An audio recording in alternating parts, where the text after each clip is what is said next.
Hey Daniel, what are you up to these days? Oh, I'm starting a website actually. Oh, really? What's it about? It's like a ToK help site. What is it like? Too much RLS and not enough ToK. Yeah, yes, that's exactly what it is. Welcome to ToK Today. This is the third in a four-part series of short videos on how to write the ToK essay. And today we're dealing with the most frequent mistake that we see on the ToK essay. That mistake that can be summed up as too much RLS, not enough ToK. Let me explain. RLS stands for real life situation or real world context or real life example. It's all the same thing. ToK stands for Theory of Knowledge Content. That's content about knowledge arguments, about knowledge construction, about knowledge acquisition, about things like areas of knowledge and the knowledge framework and perspectives and scope and methodology and ethical dilemmas and ToK concepts. You get the idea.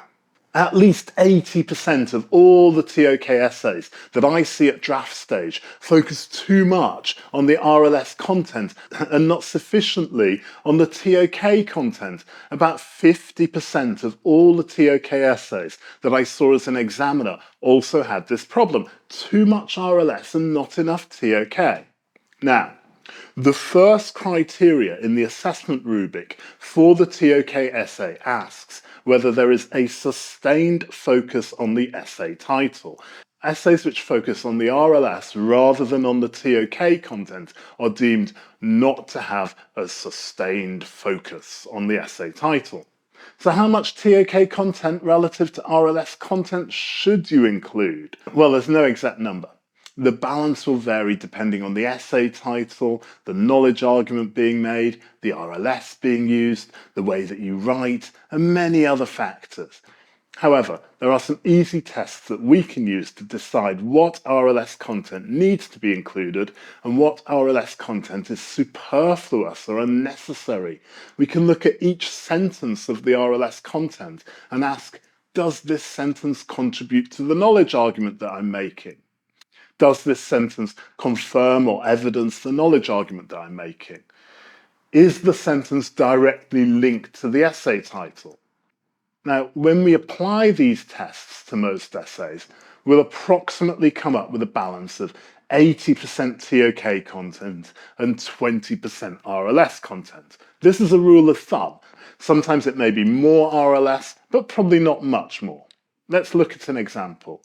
We're trying to illustrate the knowledge claim that not everything can be explained by AOK, the natural sciences, because scientific explanations are a product of that which is known, and not everything is yet known. And we've hit upon the excellent RLS that when scientists discovered the duck-billed platypus, it didn't fit with the biological classification system at that time. So let's look at an excerpt from student A's essay. This is what student A wrote. The duck-billed platypus was first encountered by Europeans in Australia in 1798. The second governor of New South Wales sent a sketch and a pelt to the Natural History Museum in London. The collection there was founded in the 1750s by Sir Hans Sloane in Bloomsbury, London. The biological and natural scientists at the museum were perplexed by the platypus, as it has a beak like a bird, it lays eggs like a bird or a reptile, it feeds milk to its young like a mammal, it has fur like a mammal, but it has venom like a reptile. In his 1802 book, An Account of the English Colony in New South Wales, Colonel David Collins wrote, "The most extraordinary circumstance observed in its structure was it having, instead of the mouth of an animal, the upper and lower mandibles of a duck."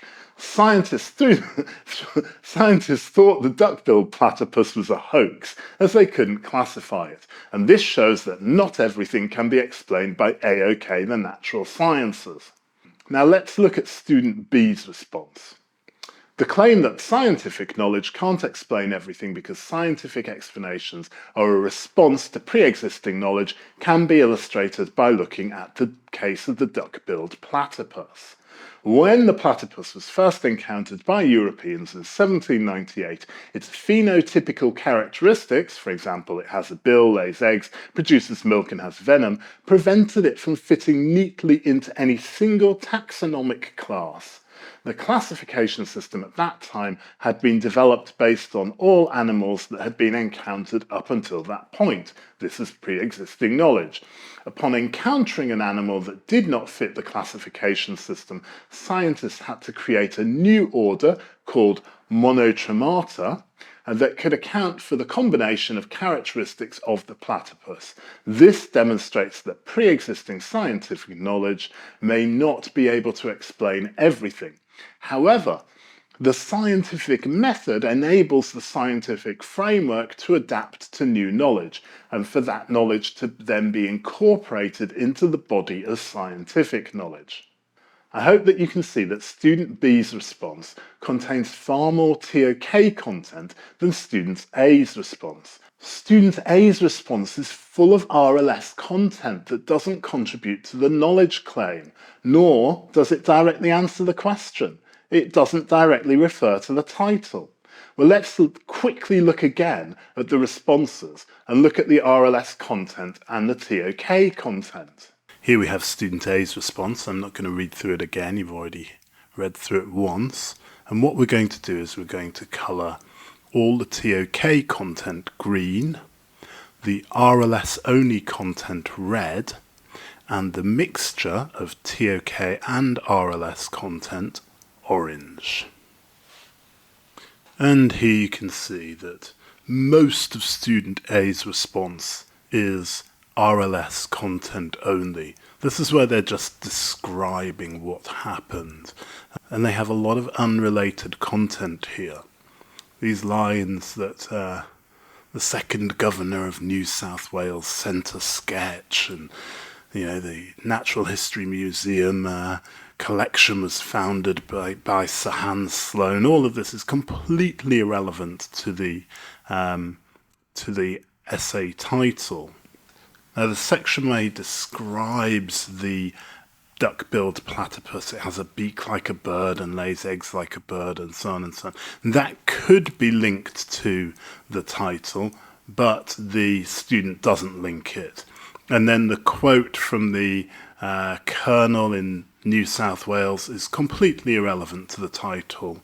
And none of this is linked at all to the essay title or to the knowledge claim, until we get to the penultimate line, where the student mentions classification, and then the last line where the student talks about ToK. And here we have student B's response. Now, student B starts by explaining the knowledge claim, then includes some RLS, and then mixes the RLS with the ToK. So this is the crucial bit, the section that's in orange that starts the classification system at that time. And what they do there is they take parts of the RLS and they link it directly with the ToK. And then the end of this section is in green again. They go back to discussing the ToK, explaining what the RLS tells them in terms of ToK. And here we put student A and student B's responses next to each other, and you can see that student A has mainly red RLS, which means that they're not focused on the knowledge question or the essay title. And then student B has mainly green and orange, which means they are focused on the essay title. There's just a bit of RLS details in there. Now, we're not saying that you can't include RLS details or you shouldn't include RLS details. It's important to include real-world content, real-world details, but only in so much as it helps you to demonstrate the knowledge claim, and therefore it's crucial that those RLS details are linked closely with the knowledge claim. Okay, this video is now long enough.